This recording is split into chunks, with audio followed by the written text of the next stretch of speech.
கம்மியதாஸ் kitchen சொந்தங்கள் அனைவருக்கும் வணக்கம். எல்லோரும் எப்படி இருக்கீங்க? நல்லா இருக்கீங்களா? இன்றைக்கி நம்ம பார்க்க போகிற ரெசிபி என்னென்னு பார்த்தீங்கன்னா, 1 கிலோ அளவு சிக்கனை பயன்படுத்தி நல்லா ஹோட்டல் சுவையில் ஒரு குழம்பு ரெசிபி தான் செய்து காமிச்சிருக்கோம்.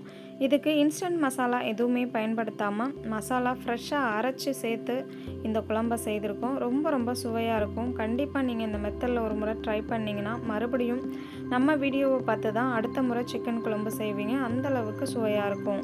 இது பண்ணுறதுக்கு 1 கிலோ அளவு சிக்கனை நல்லா வாஷ் பண்ணி எடுத்துகிட்டு 1.5 டீஸ்பூன் போல் தூள் உப்பு சேர்த்துக்கோங்க. ஒரு டீஸ்பூன் போல் மஞ்சள் பொடி, 1 டீஸ்பூன் போல் காஷ்மீர் மிளகாய் பொடி, 1 டீஸ்பூன் போல் தனி மிளகாய் தூள், ஒரு 4லேருந்து 5 டேபிள் ஸ்பூன் போல் தயிரும் சேர்த்துட்டு நல்லா இதை கையை வச்சு இது மாதிரி கலந்து விட்டுட்டு 1 மணி நேரம் ஊற வச்சு எடுத்துக்கோங்க. இந்த கறியை ஊற வச்சதுக்கப்புறமா நம்ம ஒரு கடாயில் 2 டேபிள் ஸ்பூன் அளவு ஆயில் சேர்த்துக்கோங்க. நம்ம இப்போ ஒரு பேஸ்ட்டு ரெடி பண்ண போகிறோம். அதாவது நம்ம வீட்டிலையே அரைக்க போகிறோம் மசாலா, இன்ஸ்டன்ட் மசாலா யூஸ் பண்ணாமல். அதுக்கு தான் நான் சொல்லிகிட்ருக்கேன். ஒரு 2 துண்டு பட்டை, 4 ஏலக்காய், ஒரு ஸ்டார் அனீஸ், 4 கிராம்பு, 6 வரமிளகாய் சேர்த்துக்கோங்க. மிளகாய் காரத்துக்கு தகுந்த மாதிரி சேர்த்துக்கோங்க. ஒரு 5 பல் பூண்டு, 4 துண்டு இஞ்சியும் சேர்த்துட்டு 2 கைப்பிடி அளவு சின்ன வெங்காயத்தை நல்ல தோலெல்லாம் உரிச்சிட்டு வாஷ் பண்ணிவிட்டு சேர்த்துக்கோங்க. கூடவே கொஞ்சம் போல் கடல் பாசி, 1/2 டேபிள் ஸ்பூன் அளவு உப்பு, 2 மீடியம் சைஸ் தக்காளியை 1 பாதியமாக கட் பண்ணிவிட்டு சேர்த்துக்கோங்க. 3 டேபிள் ஸ்பூன் தனியா விதைகள், 1 டேபிள் ஸ்பூன் சோம்பு, 1 டேபிள் ஸ்பூன் ஜீரகம், 1 டேபிள் ஸ்பூன் அரிசி, 1 டீஸ்பூன் மிளகும் சேர்த்து நல்லா இதை வறுத்துக்கோங்க. இது நல்லா வறுந்து வரட்டும். இதுதான் நமக்கு கறி குழம்புக்கு சுவையை கொடுக்க போகிற மசாலா. கூடவே ஒரு 2 கொத்து போல் கருவேப்பிலை இலைகளையும் சேர்த்து வறுத்துக்கோங்க. நல்லா வறுந்து வந்ததுக்கப்புறம் இதை முழுமையாக ஆற விட்டுருங்க. முழுமையாக ஆறினதுக்கப்புறம் ஒரு மிக்ஸி ஜாரில் சேர்த்துட்டு நம்ம இதை ஃபைன் பேஸ்ட்டாக அரைச்சி எடுத்துக்கலாம். இப்போ இந்த குழம்புக்கு நான் தேங்காய் பேஸ்ட் ரெடி பண்ண போகிறேன். அரை தேங்காவில் 3/4 பாகம் எடுத்திருக்கேன். கூடவே ஒரு 2 டேபிள் ஸ்பூன் பொட்டுக்கடலை, 1 டீஸ்பூன் சோம்பும் சேர்த்து நல்லா ரஃபாக அரைச்சி எடுத்துகிட்டு வந்துக்கோங்க. 1 டீஸ்பூன் அளவு கசகசாவை ஒரு 10 நிமிஷம் ஊற வச்சுருக்கேன். அதையும் சேர்த்து நல்லா ஃபைன் பேஸ்ட்டாக அரைச்சிட்டு ஒரு ஓரமாக வச்சுருங்க. இப்போ நம்ம ஆல்ரெடி வதக்கி வச்சுருந்தோம்ல வெங்காயம், தக்காளி, அதையும் ஒரு மிக்ஸி ஜாரில் சேர்த்து அரைச்சி ரெடி பண்ணி வச்சுக்கோங்க. இப்போ நம்ம குழம்பு செய்ய ஸ்டார்ட் பண்ணிடலாம். நம்ம எந்த கடாயில் தக்காளி வெங்காயம் வதக்கணுமோ அதே கடாயில் ஒரு 5 டேபிள் ஸ்பூன் அளவு தேங்காய் எண்ணெய் சேர்த்துக்கோங்க. கண்டிப்பாக தேங்காய் எண்ணெய் சேர்த்துக்கிட்டிங்க அப்படின்னா இந்த சிக்கன் குழம்பு ரொம்ப சுவையாக இருக்கும்.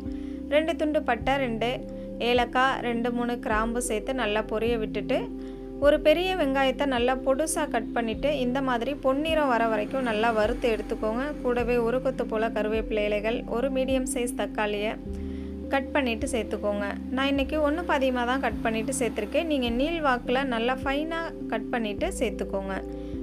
இப்போ நம்ம ஆல்ரெடி ஒரு 1 ஹவர் ஊற வச்சுருக்கோம்ல, தயிர் எல்லாம் சேர்த்துட்டு அந்த சிக்கனை அப்படியே சேர்த்துருங்க. சேர்த்துட்டு சிக்கனில் இருந்த தண்ணியெல்லாம் வரட்டும். அதாவது கறி நல்லா உருண்டு திரண்டு வரட்டும். அது வரைக்கும் நம்ம வெயிட் பண்ணலாம். இப்போ பாருங்கள், தண்ணியெல்லாம் நல்லா வந்ததுக்கப்புறம் நம்ம அரைச்சி வச்சுருந்தோம்ல வெங்காயம், தக்காளி, அந்த பேஸ்ட்டை சேர்த்துக்கோங்க. அதாவது அரிசி, சோம்பு, ஜீரகம், மிளகு எல்லாம் சேர்த்து வறுத்து அரைச்சி வச்சுருந்த பேஸ்ட்டை சேர்த்துக்கோங்க. கறி நல்லா முழுமையாக வெந்ததுக்கப்புறம் தான் தேங்காய் பேஸ்ட்டை சேர்க்கணும்.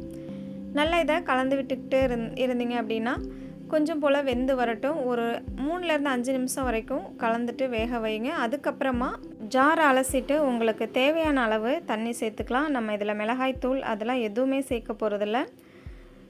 இதிலேயே நம்ம வரமிளகாய் சேர்த்து அரைச்சிட்டோம். நம்ம சேர்த்துருந்த கிராம்பு, பட்டை இது எல்லாமே காரத்தன்மை உடையது தான். அந்த காரமே போதுமானதாக இருக்கும்.